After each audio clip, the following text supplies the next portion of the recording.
Menghadapi curah hujan tinggi yang mengguyur beberapa wilayah Indonesia, termasuk Sumatera Selatan, serta mengantisipasi bencana alam, Basarnas Palembang terus melakukan koordinasi dengan stakeholder terkait.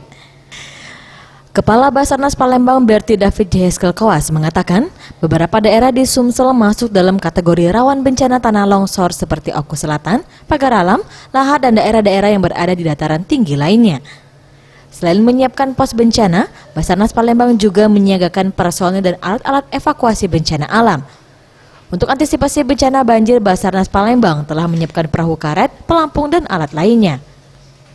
Basarnas Palembang menghimbau masyarakat yang daerahnya masuk dalam kategori rawan bencana agar tetap waspada sebab bencana alam bisa datang secara tiba-tiba.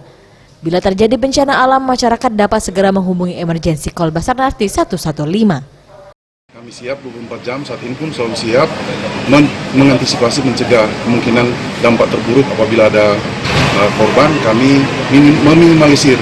Untuk itu sosialisasi kepada pemerintah kabupaten kota agar kalau sudah dapat informasi dari BMKG terkait dengan curah hujan tinggi dan sebagainya, ini harus ada warning dari pemerintah daerah yang lebih dekat dengan masyarakat.